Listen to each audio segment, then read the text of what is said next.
সূরা হাশরের শেষ 3 আয়াতের একটা বিশেষ ফজিলত আছে, এটা আপনারা পড়বেন। কি ফজিলত? বিষ্ণু ঈসা ইসলাম বলেন, মান ক্বালা হিনা ইউসবিহু সালাসা মাররাতিন আউযু বিল্লাহিস সামিউল আলিম মিনাশ শাইতানির রাজীম সুম্মা ক্বারাআ সালাসা আয়াতিন মিন আখিরি সূরাতিল হাশরি ওয়াক্কালাল্লাহু বিহি ৭০,০০০ মালাকিন ইউসাল্লুনা আলাইহি ওয়া ইন মাতা ফি যালিকাল ইয়াউমি মাতা শাহীদান। বিশ্বনবী মুহাম্মদুর রাসূলুল্লাহ সাল্লাল্লাহু আলাইহি ওয়াসাল্লাম ইরশাদ করেন, যে ব্যক্তি সকাল বেলা 3 বার তেলাওয়াত করবে আউযু বিল্লাহিস সামিউল আলিম মিনাশ শাইতানির রাজীম, এরপরে সূরা হাশরের শেষ 3টি আয়াত তেলাওয়াত করবে, রব্বুল আলামিন ওই ব্যক্তির জন্য ৭০,০০০ ফেরেশতা নিয়োগ দিবেন, যারা সারা দিন ওই লোকের জন্য মাগফিরাতের দোয়া করবে। শুধু এখানেই শেষ নয়, বিশ্বনবী ফরমান, ওয়া ইন মাতা ফি যালিকাল ইয়াউমি মাতা শাহীদান, ওই দিন যদি ওই ব্যক্তিটা ইন্তেকাল করে, সে শহীদ হয়ে কিয়ামতের দিন আল্লাহর সামনে দাঁড়াবে। সকালবেলা যদি পড়েন 3 বার আউযু বিল্লাহিস সামিউল আলিম মিনাশ শাইতানির রাজীম 3 বার পড়ে সূরা হাশরের শেষ 3 আয়াত যদি তেলাওয়াত করেন, তাহলে আপনার জন্য আল্লাহ তাআলা ৭০,০০০ ফেরেশতা নিয়োগ করবে। সারা দিন তারা আপনার জন্য মাগফিরাতের দোয়া করবে, আর ওই দিন ইন্তেকাল করলে আল্লাহ তাআলা শহীদ হিসেবে আপনাকে কিয়ামতের দিন দাঁড় করাবে। সুবহানাল্লাহ, এত আস্তে। আবার সন্ধ্যাবেলায় যদি পড়েন, সারা রাতের জন্য ৭০,০০০ ফেরেশতা মাগফিরাতের দোয়া করবে। ওই রাতে মারা গেলে শাহাদাতের মৃত্যু নসিব হয়ে যাবে। এজন্য এই দোয়াটা পড়ার দরকার আছে না নাই? আযকারুস সাবাহি ওয়াল মাসা, সকাল সন্ধ্যার যে জিকির, এই জিকিরের অন্তর্ভুক্ত করে নেবেন এই ওয়াজিফাটা। যে হাদিসটা বর্ণনা করলাম সুনানে তিরমিজির হাদিস, যদিও হাদিসটা সনদের দিক থেকে দাঈফ, কিন্তু মুহাদ্দিসিনে ইকরাম বলেছেন যেহেতু এটা ফাজাইলুল আমালের হাদিস, এটা পড়ার ক্ষেত্রে কোনো নিষেধাজ্ঞা নাই, এটা পড়া যাবে। সো সকাল সন্ধ্যা যদি সুযোগ হয় এই ওয়াজিফাটা যেন আমরা পড়ি। এই 3টি আয়াতের ভেতরে আল্লাহ তাআলা তার 14টি গুণবাচক নাম উল্লেখ করে দিয়েছেন। কয়টি? আওয়াজ করে বলেন তো, যারা শুনতে পেয়েছেন বলেন, এই 3টি আয়াতের মধ্যে আল্লাহর কয়টি সুন্দর সুন্দর গুণবাচক নাম আছে বলেন তো? কয়টি? সবাই বলেন, কয়টি? আল্লাহর অনেক সুন্দর সুন্দর নাম আছে। আমাদের উচিত এই নামগুলো দিয়ে আল্লাহকে ডাকা। আল্লাহ তাআলার আসল নাম হচ্ছে আল্লাহ। আওয়াজ করে আল্লাহর একটা ডাক দেন, বলেন আল্লাহ। মন থেকে, হৃদয়ের গহীন থেকে, হৃদয় নিংড়ানো মনের সবটুকুন ভালোবাসাকে উজাড় করে দিয়ে আল্লাহর নামটা জপেন তো, পড়েন তো আল্লাহ। কেমন লাগে? ভালো লাগে? এর চেয়ে সুন্দর মধুমাখা নাম, জাদুমাখা নাম আর আছে? 2-1 বলছে নাই। আওয়াজ করে বলেন, এর চেয়ে সুন্দর নাম আর আছে? আল্লাহ নাম যতই জপি ততই মধুর লাগে, নামে এত জাদু থাকে কে জানি তো আগে।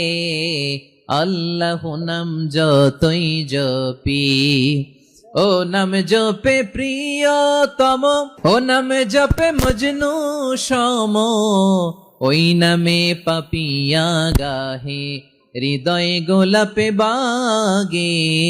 আল্লাহ নাম যতই জপি, আল্লাহু আকবার।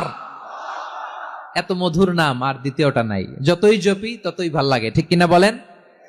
এজন্য রব্বুল আলামিন বলেন, ওয়ালিল্লাহিল আসমাউল হুসনা ফাদউহু বিহা ওয়া যারুল্লাযীনা ইউলহিদুনা ফি আসমাইহি সায়ুজজাউনা মা কানু ইয়ামালুন।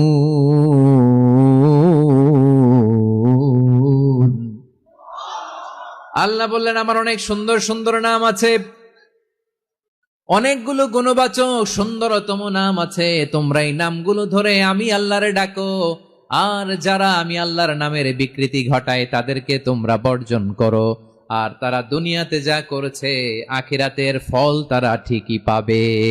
সুবহানাল্লাহ বলেন। আল্লাহর অনেক সুন্দর সুন্দর নাম আছে, এগুলো ধরে ডাকতে বলা হয়েছে। আর যারা আল্লাহর নামের বিকৃতি করে তাদেরকে বর্জন করতে বলা হয়েছে। আপনি আল্লাহর নামের জিকির যখন করবেন, আপনি আমার আল্লাহর নামের বিকৃতি করতে পারবেন? বারোয়াখালীর ভাইরা বুঝে থাকলে আওয়াজ দেন, আল্লাহর নামের বিকৃতি করা যাবে? আপনি যখন জিকির করবেন স্পষ্ট শব্দে আল্লাহর নামটা বোঝা যেতে হবে।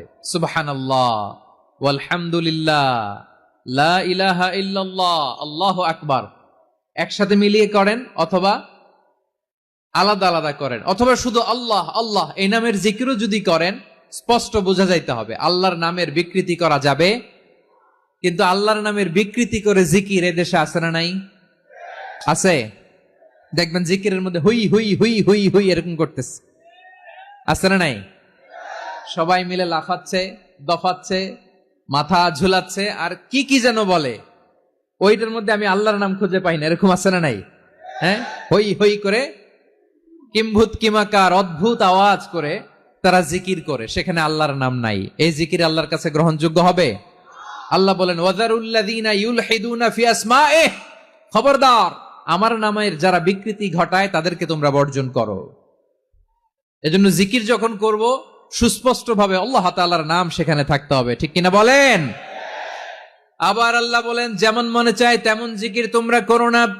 ফাযকুরুল্লাহা কামা আল্লামাকুম মা লাম তাকুনু তা'লামুন, তোমরা জানতে না, আল্লাহ তোমাদের জানিয়েছেন কেমন করে আল্লাহর নামের জিকির করতে হয়, যেমন আল্লাহ শিখিয়েছেন তেমন করে আল্লাহরে ডাকো, ঠিক কিনা বলেন? আল্লাহ তাআলা যেমন শিখিয়েছেন তেমন ভাবে আল্লাহ তাআলাকে ডাকতে হবে, ঠিক ওই পদ্ধতিতে আল্লাহ তাআলার নাম জপতে হবে। কোন পদ্ধতিতে সেটাও আল্লাহ বলে দিচ্ছেন।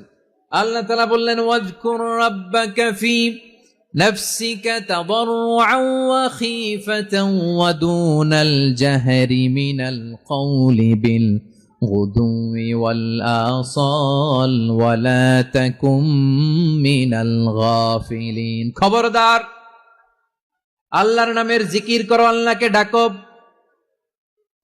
ফি নাফসিকা মনে মনে, তাদাররুআন সবিনয়ে, খীফাতান ভীত বিহবল চিত্তে, দুনাল জাহারি মিনাল কওল অনুচ্চ স্বরে অনুচ্চ আওয়াজে। এভাবে আল্লাহর ডাকলে সেই ডাকা কবুল করে নিবে কে? তাহলে আল্লাহকে জপতে হবে মনে মনে, সবিনয়ে, ভীত বিহবল চিত্তে, অনুচ্চ স্বরে, এভাবে জিকির করতে হবে। বিশ্বনবী ইসলাম এবং বিশ্বনবীর সাহাবারা ঠিক এই পদ্ধতিতে আল্লাহ তাআলাকে ডাকতেন।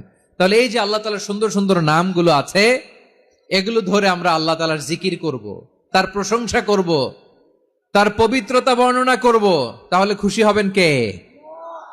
বিষ্ণু ঈসা ইসলাম বলেন আশ-শাইতানু জাসিম আলা কলবি ইবনে আদম, শয়তান বনি আদমের কলবের মধ্যে এরকম খামচি মেরে বসে থাকে। খামচি বোঝেন তো?